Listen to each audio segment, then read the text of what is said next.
আমার এই মনেরও সেই কামনা সোনার মদিনায়, আমার এই মনেরও সেই কামনা সোনার মদিনা। মনের মাঝে আছো তুমি, মনের মাঝে আছো তুমি, কেন বোঝো না? আমার এই মনেরও সেই কামনা সোনার মদিনা। সবুজ গম্বুজের নিচে একটু দাঁড়াবো, আমার প্রিয় নবীজিকে সালাম জানাবো। সবুজ গম্বুজের নিচে একটু দাঁড়াবো, আমার প্রিয় নবীজিকে সালাম জানাবো। যার প্রেমে পাগল হয়ে, যার প্রেমে পাগল হয়ে হলাম দিওয়ানা, আমার এই মনেরও সেই কামনা সোনার মদিনায়, আমার এই মনেরও সেই কামনা সোনার মদিনা। জান্নাতুল বাকিতে একটু দাঁড়াবো, প্রাণের প্রিয় সাহাবীদের আমি দেখিব। জান্নাতুল বাকিতে একটু দাঁড়াবো, প্রাণের প্রিয় সাহাবীদের আমি দেখিব। যাদের কথা পড়লে মনে, যাদের কথা পড়লে মনে কান্না থামে না, আমার এই মনেরও সেই কামনা সোনার মদিনায়, আমার এই মনেরও সেই কামনা সোনার মদিনা। মনের মাঝে আছো তুমি, মনের মাঝে আছো তুমি, কেন বোঝো না? আমার এই মনেরও সেই কামনা সোনার মদিনায়, আমার এই মনেরও সেই কামনা সোনার মদিনা। জন্মভূমিতে মন আর যে ঠিকে না, পাখি হলে উড়ে যেতাম সোনার মদিনা। জন্মভূমিতে মন আর যে ঠিকে না, পাখি হলে উড়ে যেতাম সোনার মদিনা। এই বাসনা কবুল করো, এই বাসনা কবুল করো ওহে রব্বানা। আমার এই মনেরও সেই কামনা সোনার মদিনায়, আমার এই মনেরও সেই কামনা সোনার মদিনা। মনের মাঝে আছো তুমি, মনের মাঝে আছো তুমি, কেন বোঝো না? আমার এই মনেরও। রাসূল বললেন, হে আমার সাহাবারা, আমি রাসূলুল্লাহ তোমাদেরকে জানাই, ওয়াত্তাকুল্লাহ, আল্লাহকে ভয় করো, ওয়া কুনু মা'আস সাদিকিন, সত্যবাদীদের সঙ্গে থাকো। আর কুল ইন কুনতুম তুহিব্বুনাল্লাহ ফাত্তাবিউনি ইউহিব্বুকুমুল্লাহ। আল্লাহ বলছে, হাবিব আমার বান্দা বান্দিকে জানিয়ে দেন, যারা আমাকে ইত্তেবা করতে চায়, মুহাব্বত করতে চায়, ভালোবাসতে চায়, আমাকে ভালোবাসার আগে যেন আপনাকে ভালোবাসে। জোরে বলুন না সুবহানাল্লাহ। ভাইজান, আপনার আমার জিন্দেগি জীবনে, আমার মায়েরা, আপনার আমার জিন্দেগি জীবনে যদি সফলতা আনতে চায়, তাহলে মুস্তাফার গোলাম হয়ে যায়, মুস্তাফা ওয়ালা হয়ে যায়। কারণ আমরা দুনিয়ার জমিনে জাস্টিফাই করি ও কালো ও ফর্সা, ও বেটে ও লম্বা। কথা ঠিক না ভুল কথা বলে? আমরা অনেকে দেখি যে আল্লাহ ওকে আপনি 4 বিঘা দিলেন, আমাকে 1 কাঠাও দিলেন না। আল্লাহ ওকে 2 তালা দিলেন, আমি টালির বাড়ি দিলেন। নানান রকম সমস্যা, হাসাদ হাসাদ হাসাদ, হিংসা হিংসা হিংসা, বিদ্বেষ বিদ্বেষ বিদ্বেষ। কিন্তু যুবকেরা, ভাইরা, বোনেরা, একটু ভালো করে বোঝেন, আল্লাহ পাক রব্বুল আলামিন সবথেকে বড় সম্পদ যেটা আমাদেরকে দিয়েছেন, সেই সম্পদটা হলো ঈমান। জোরে বলে, এই জোরে বলে, ঈমান যদি না থাকতো এই জান্নাতের বাগানে আপনি আসতেন? এই কথা বলে। এখানে অনেকে হয়তো ফতোয়া দেবে বাইরে থেকে, হুজুর এখানে অনেক আছে ড্রিঙ্ক করে, এখানে অনেক আছে নামাজ পড়ে না, রোজা রাখে না। আমি বলছি, ঠিক আছে বাবা, দাঁড়াও, তোমার প্রশ্নের জবাব আমি দিচ্ছি। তোমার প্রশ্নের জবাব, তুমি তো হেদায়েতের মালিক। আমি হুজুর হেদায়েতের মালিক নই। হেদায়েতের মালিক কে? জোরে বলেন কে? আরে জোরে বলেন কে? আমি গত 3-4 বছর ধরে আসছি না, কথা বলে। হ্যাঁ, আমি অনেক যুবকগুলোকে চিনি যাদের সাথে আমার সাক্ষাৎ করার প্রয়োজন আছে। তারা আমার সাথে সাক্ষাৎ করে না, তাই বলে কি আমি তাদের উপর রাগ করেছি? আমি সদা সর্বদা তাদের জন্য দোয়া করেছি, আল্লাহ তাদের হেদায়েত দেন, আল্লাহ তাদেরকে হেদায়েত দেন, আল্লাহ তাদের রুজিতে বরকত দেন। বারবার দোয়া করেছি। কি হয়েছে কথা বলে দেখেন, আমি 1 বছর আগে এখান থেকে গেছি, তারপরেও আমার যুবকরা এখান থেকে প্রায় 3-4 কিলোমিটার দূরে 20-25 জন বাচ্চা ছেলে গিয়ে নিয়ে চলে আসছে। এটা মহব্বত ছাড়া আর কি হতে পারে? কথা বলে মহব্বত ছাড়া অন্য কিছু আছে? হ্যাঁ, আপনি চিন্তা করেন, আল্লাহ আমাদের সবথেকে বড় সম্পদ দিয়েছে, সেটা কি? ঈমান দিয়েছেন। জোরে বলেন কি দিয়েছেন? ঈমান দিয়েছেন। এবারে শুনেন, আপনি বলছেন হুজুর ও 5 ওয়াক্ত নামাজ পড়ে না, আমি বলছি ও জুম্মার নামাজে যায় তো? বলে হ্যাঁ যায়। বলে হুজুর যায়, সবার শেষে যায় আর সবার আগে পালায়। বুঝছেন? সবার শেষে যায় আর সবার আগে পালায়। আচ্ছা ঠিক আছে, ও যে জুম্মার নামাজে যাচ্ছে কারণ ওর ঈমান আছে বলে সে যাচ্ছে। জোরে বলবেন না? আবার আপনি বললেন হুজুর সে জুম্মারও যায় না, নামাজও পড়ে না, আমি বলছি দুটো ঈদে যাচ্ছে তো? বলে হুজুর হ্যাঁ যাচ্ছে। আজ দুটো ঈদে যাচ্ছে মানে তার ঈমান আছে, কিন্তু তার আমল নেই। কথা বলে তার আমল নেই। আমার ঈমান আছে, আমি কালেমা পড়েছি। দেখুন, যখন আইলা মুহাম্মদ নিয়ে সারা বিশ্ব সারা জাগলো, আপনার এই মথুরাপুরে, দক্ষিণ মথুরাপুরের যুবকেরা যারা তাসের আড্ডায় বসে থাকতো, এই লাল পানি, নীল পানি, হলুদ পানি খায়, তারা কিন্তু সর্বপ্রথমে সবার কাতারের সামনে এসে আই লাভ মুহাম্মদকে নিয়ে তারাই আগে প্রতিবাদ করেছে। কথা ঠিক না ভুল? কথা বলে যুবক বলবেন এই কথা? যারা পিট্টু নিয়ে বসে থাকে, যারা সাতটা জুয়া খেলে, তারা আগে এসছে। সেই কোম্পানির লোক আগে এসছে না আসছেনি? কথা বলে কারণ তাদের কলিজায় আঘাত লেগেছে, কারণ তার রাসূলুল্লাহর শানে বেয়াদবি করেছে, তার রাসূলুল্লাহর নামে কুরুচিকর মন্তব্য করেছে। তাই সেই যুবকগুলো কিছুক্ষণের জন্য বাজে কাজ ত্যাগ করে তারা ময়দানে নেমে গেছে। জোরে বলুন না সুবহানাল্লাহ। কেন নেমেছে? কারণ তার ভিতরে ঈমান আছে। তারা যদি না নামতো তারা মুরতাদ হয়ে যেত। আর তাহলে তার ভিতরে ঈমান আছে বলে সে ব্যানার লাগিয়েছে, সে ব্যানার নিয়ে ছুটেছে, কিন্তু তার ভিতরে আমল নেই। কি নেই? কথা বলেন। আমল নেই। আপনার ভিতরে ঈমান আছে কিন্তু আপনার ভিতরে আমল নেই। নামাজ পড়া ফরজ, রোজা রাখা ফরজ, নামাজ না পড়লে গুনাহ, রোজা না রাখলে গুনাহ। আপনার ঈমান আছে, আপনি নামাজ পড়েননি, আপনার আমল নেই। আপনার ঈমান আছে, আপনি রোজা রাখেননি, আপনার আমল নেই।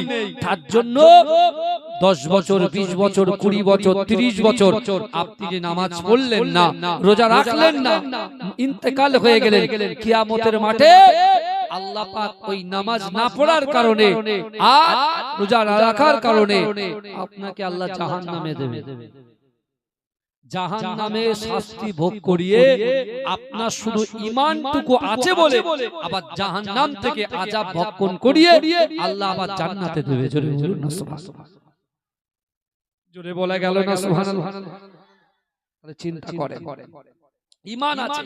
এবারে শুনেন, আপনি একটুখানি চিন্তা করুন, আমরা যাদেরকে বলি কালো, যাদেরকে বলি ফর্সা, যাদেরকে বলি বেটে, যাদেরকে বলি লম্বা, হে যুবকেরা তুমি তোমার বুকে হাত দিয়ে বলো, আল্লাহর মাখলুক কি কখনো খারাপ হতে পারে? এক কথা বলে, আমি বেটে বলে, আমি চারা বলে, আমার গায়ের স্কিনটা ব্ল্যাক বলে আমি জান্নাতে যেতে পারবো না, এরকম কি কোনো কথা আছে? আপনার খাওয়া হয় না, আপনি টালির বাড়িতে থাকেন, চাটাই থাকেন, মাঠে চাষ করেন বলে আপনি জান্নাতে যেতে পারবেন না, এরকম কি কোনো কথা বলা আছে? এই কথা বলে না। আল্লাহ কোন স্কিনওয়ালা, কোন ধনীওয়ালা, কোন ব্যক্তিওয়ালা, কোন নেতাওয়ালা, আল্লাহ তাদের পোশাকের দিকে তাকান না, তাদের গাড়ি বাড়ি অর্থ সম্পদের দিকে তাকান না। আল্লাহ তার বান্দার কলবের দিকে তাকান, অন্তরের দিকে তাকান। অন্তরের দিকে তাকিয়ে কি তাকান? তার ভিতরে কতটা আল্লাহর ভয় আছে, তার ভিতরে রাসূলুল্লাহর মুহাব্বত কতটুকু আছে। যদি আল্লাহর ভয় থাকে, মুহাব্বত থাকে, আল্লাহ তাকে এমন ইজ্জত দেবে দুনিয়ার কোনো মানুষ সেই ইজ্জত তাকে দিতে পারবে না। জোরে বলুন না সুবহানাল্লাহ। আপনি একটুখানি ভাবুন, আল্লাহর রাসূলের মুহাব্বতে সাহাবা যার নাম হচ্ছে হযরতে বেলাল। বেলাল রাসূলকে চিনতেন না আর রাসূল বেলালকে চিনতেন না। এই শুনছেন আমার কথা? বেলাল ছিল কালো, বেলাল ছিল বেটে, বেলাল ছিল তিনি যখন কথা বলতেন কথাটা বেঁধে যেত। কিন্তু ওই বেলালকে মক্কার যুবকেরা তাচ্ছিল্য করে, অপমান করে, উৎপীড়ন করে, নিপীড়ন করে। উমাইয়া, যে উমাইয়া তার মুনিব, বেলালের মুনিব মালিক যে উমাইয়া, সেই উমাইয়া তাকে জলিল করে, তাকে কষ্ট করে, তাকে লাঞ্ছিত করে, তাকে অপমান করে। কিন্তু এই যুবকেরা এই বেলাল রাসূলকে চিনতেন না, রাসূল বেলালকে চিনতেন না। কিন্তু বেলাল মনে মনে চিন্তা করে যে না, আমার মুনিব যে আমার সঙ্গে পশুসুলভ ব্যবহার করে, আমাকে যে অত্যাচার করে, আমি জিন্দেগি জীবনে কোনো ভালো মহামানবের সঙ্গ যদি পেয়ে যাই, আমি তার হাতে হাত দিয়ে তার গোলাম হয়ে যাব। জোরে বলুন না সুবহানাল্লাহ, জোরে বলবেন না। একদিন উমাইয়া বেলালকে বলছে, বেলাল কিছু আটা আছে, এগুলো ভালো করে পিষে নিয়ে সুন্দর করে ঘরের একটা জায়গায় রেখে দাও, কারণ আমার কিছু মেহমান আসবে। বেলাল বলছে, সেদিন আমি অসুস্থ, আমার গায়ে শক্তি নাই, যে আটাগুলোকে পেশার মতো ক্ষমতা, ওই জাতা দিয়ে পেশাই করার ক্ষমতা আমার সেদিন ছিল না। যেহেতু আমার মালিক বলেছে, মুনিব বলেছে, যার কারণে আমি না বলতে পারি নাই। কিন্তু আমি যখন দায়িত্ব নিলাম, আমি যখন রাতের বেলা বসলাম আটাটা পেশাই করতে, কিন্তু আমি পারলাম না, বেহুশ অবস্থায় পড়ে গেলাম। সকাল বেলা উমাইয়া যখন ঘরের মধ্যে প্রবেশ করলো, আমাকে বেহুশ অবস্থায় দেখে সে আমাকে তুললো, আমাকে বলল যে কাজ আমি তোমাকে দিয়েছি সে কাজ তুমি সম্পূর্ণ করতে পারো না, যাও তুমি আমার ঘর থেকে বেরিয়ে যাও। এমন করে বেলাল হুজুরের বুকেতে একটা জোরে লাথির আঘাত করলো। বেলাল যখন এই কথাগুলো রাসূলুল্লাহ সাহাবাদেরকে শোনাচ্ছেন, তখন বলতো যে আমার ওই ব্যথা আজও আমি অনুভব করি। বেলালকে উমাইয়া ঘরের বাইরে বার করে দিলেন। 3 দিন ধরে কোনো খাওয়া নাই, পানি পর্যন্ত স্পর্শ করতে দেয় না। উত্তপ্ত বালির উপরে বেলালকে দাঁড় করিয়ে রেখেছে। আর ওদিকে মক্কার যুবকরা বেলাল কালো বলে, বেলাল বেটে বলে তাকে সবাই হাসি ঠাট্টা বিদ্রূপ করতে লেগেছে। আর আমার বিশ্ব নবী আকায়ে মাওলা মুহাম্মদ মুস্তাফা সাল্লাল্লাহু আলাইহি ওয়াসাল্লাম এই রাস্তা দিয়ে হেঁটে হেঁটে যাচ্ছেন, গিয়ে দেখছেন যে মক্কার যুবকগুলো সব জড়ো হয়ে আছে। আল্লাহর রাসূল যেই গিয়েছেন সবাই পালিয়ে গেছে। আল্লাহর রাসূলকে দেখে বেলাল মনে মনে ভাবছেন, হয়তো ইনিই হবে মহামানব, ইনি হয়তো আমাকে সাহায্য করবে। আল্লাহ রাসূল আসলেন, বাবা বাড়ি কোথায়? বলছে ইথিওপিয়ায় বাড়ি। কি ব্যাপার? না আমি হচ্ছি উমাইয়ার গোলাম, উমাইয়ার দাস, কিন্তু আমার মালিক আমাকে এত প্রহার করে, আমাকে এত অত্যাচার করে। আজকে 3 দিন ধরে খাওয়া না, দাওয়া না, পানি নাই, উত্তপ্ত বালির ভিতরে আমাকে দাঁড় করিয়ে রেখেছে। আর মক্কার যুবকরা আমাকে সাহায্য করা তো দূরের কথা, তারা আমাকে কেউ থুতু নিক্ষেপ করছে, কেউ পাথর নিক্ষেপ করছে, কেউ রুচিকর কুরুচিকর মন্তব্য করছে। আল্লাহ রাসূল এই কথাটা যখন শুনলেন, আল্লাহ রাসূলের চোখে পানি অশ্রুতে ভিজে গেলেন।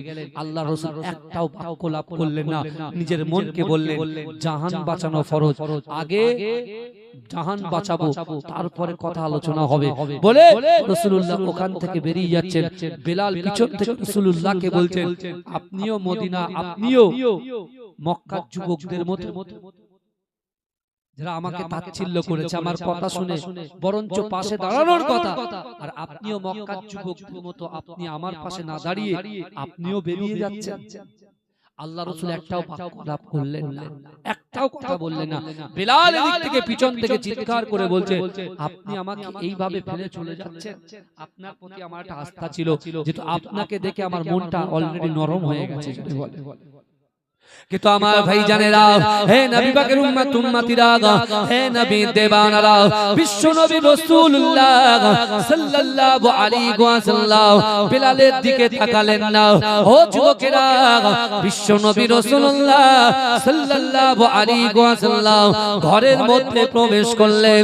আম্মা জান আয়েশা সিদ্দিকা রাদিয়াল্লাহু তাআলা আনহা এক গ্লাস দুধ, কিছু খাজুর নিয়ে দাঁড়িয়ে আছে।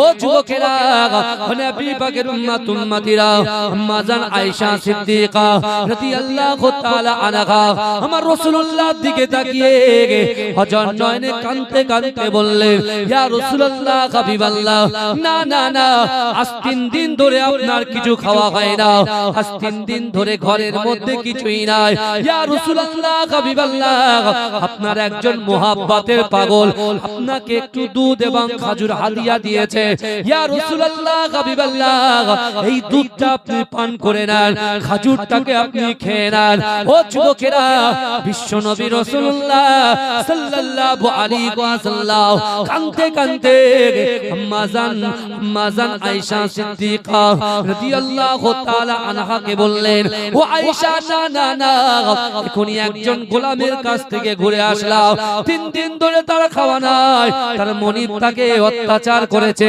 লাঞ্ছিত করেছে অপমানিত করেছে ঘর থেকে বার করে দিয়েছে 3 দিন ধরে কোনো খাবার নাই 3 দিন ধরে কোনো পানি পান করাতে দেয় না না না না আমি রাসূলুল্লাহ কেমন করে খাবারটা আমি রাসূলুল্লাহ দুধ পান করি কেমন করে খাই না না না আমার উম্মত ক্ষুধার্ত থাকবে আমি রাসূলুল্লাহ খেতে পারবো না ও যুবকেরা এই সময় আম্মা জান আয়েশা সিদ্দিকা রাদিয়াল্লাহু তাআলা আনহার হাত থেকে দুধের গ্লাসটা নিয়ে খেজুরটা নিয়ে বিশ্বনবী রাসূলুল্লাহ সাল্লাল্লাহু আলাইহি ওয়াসাল্লাম কাঁদতে কাঁদতে হেঁটে হেঁটে টুকটুক করে না না না বেলাল হুজুরের কাছে গিয়ে বেলালকে এক গ্লাস দুধ আমার রাসূলুল্লাহ নিজে হাতে পান করিয়ে দিলে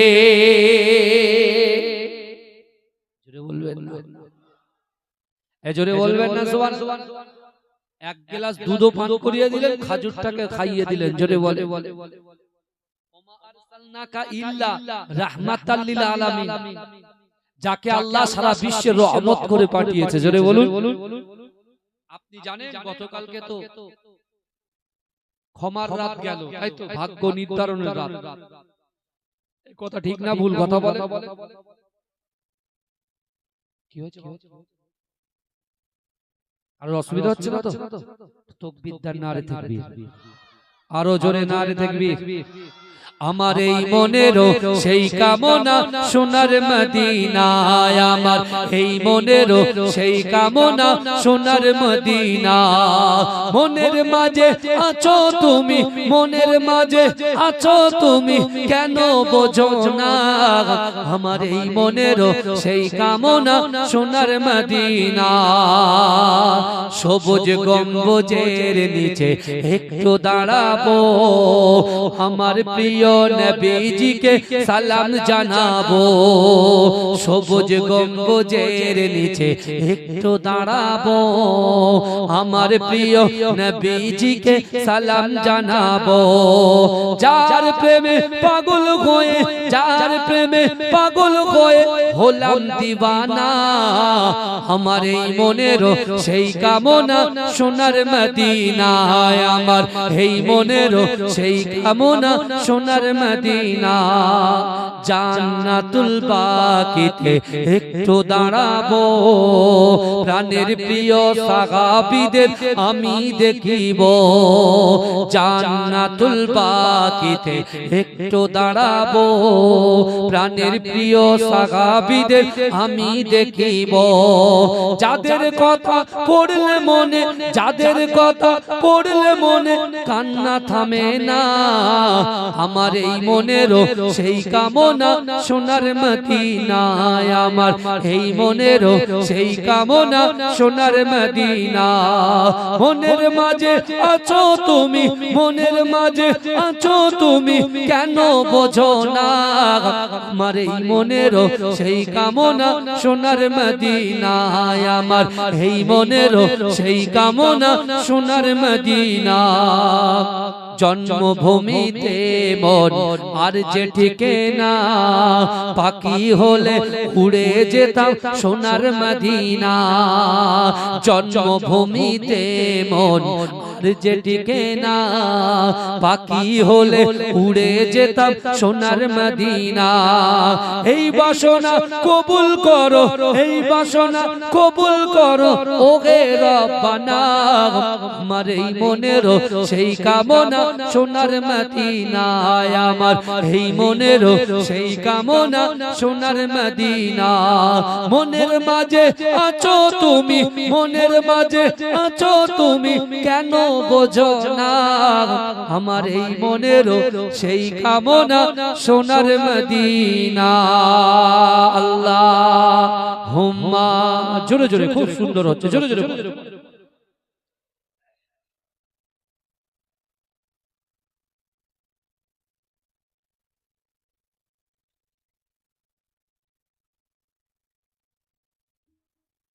আমার বাবাজিরা ভাইরা এই চিন্তা করে গতকাল রজনীতে এক শ্রেণীর মানুষের দোয়া কিন্তু আল্লাহ কবুল করবেন না আবার আরেকটা হাদিস এসেছে দুই শ্রেণীর মানুষকে আল্লাহ কবুল করবেন না বুঝতে পারছেন আর আপনি আবার রাসূলুল্লাহ থেকে শিক্ষা নেন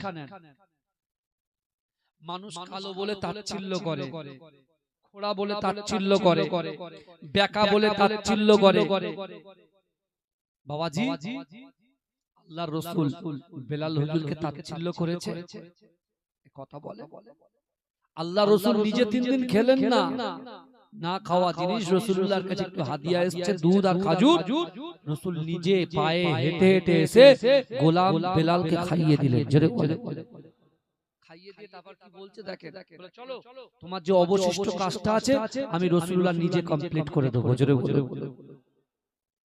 বলা যাবে না আল্লাহর রাসূল নিজে গেলেন বেলাল হুজুর ইতস্তত হচ্ছে বলছে না নিজের চাদর মোবারকটা বিছিয়ে দিলেন চাদরটাকে বিছিয়ে দিলেন আর বললেন তুমি ঘুমাও তোমার শরীর অসুস্থ তুমি ঘুমাও তোমার শরীর অসুস্থ আমরা কি বলতাম বলে নিজের কাজ নিজে কর বুঝতে পারছেন না এরা কেন পরীক্ষা সেন্টারে আমরা থাকি তো এরা পরীক্ষা দিচ্ছে সব রকম নলেজ আলহামদুলিল্লাহ পাচ্ছি আর কি একদিকে আমি নিজে বিএলও এসআইআর এ বুঝতে পেরেছেন কাজ করছি বুঝতে পারছেন আবার অন্যদিকে আবার মাধ্যমিক উচ্চ মাধ্যমিক যে পরীক্ষা চলছে সেন্টারে আমাদের গার্ড আছে অনেকে দেখেছি গার্ড দিতে দিতে কিছুক্ষণ দেখছি কেউ কেউ কথা বলছে এই কথা বলো না আবার চুপ হয়ে যায় বুঝতে পারছেন কেউ আবার একটু দেখে দেখে লিখছে ওটাকে আবার নিয়ে নিচ্ছি বুঝতে পারছেন তো অনেক সময় দেখি এক একজন না এরকম একটা পৃষ্ঠা যে লিখছে এরকম দেখে দেয় কাউকে দেখতে দেয় খুব ভালো জিনিস দেখেন হিংসা এক জায়গায় করা যায় সেটা হলো কি পড়াশোনার ক্ষেত্রে পড়াশোনার ক্ষেত্রে আপনি হিংসা করবেন কিরাম যে আমি ফার্স্ট হব ও বলবে ও ফার্স্ট হবে না আমি ফার্স্ট হব পড়াশোনার জায়গায় একটু চলে বাদ বাকি জায়গায় কিন্তু হিংসা চলে না কি বুঝলেন হিংসা চলে এখন বিশেষ করে আল্লাহর রাসূল সাল্লাল্লাহু আলাইহি ওয়াসাল্লাম মসজিদে নববী শরীফে বসে আছেন হঠাৎ করে রাসূলুল্লাহ সাহাবাদের মাঝখানে আল্লাহর রাসূল বলছেন হে আমার সাহাবারা ওই দেখো যে ব্যক্তিটা এসেছেন ও হচ্ছে জান্নাতি জোরে বলে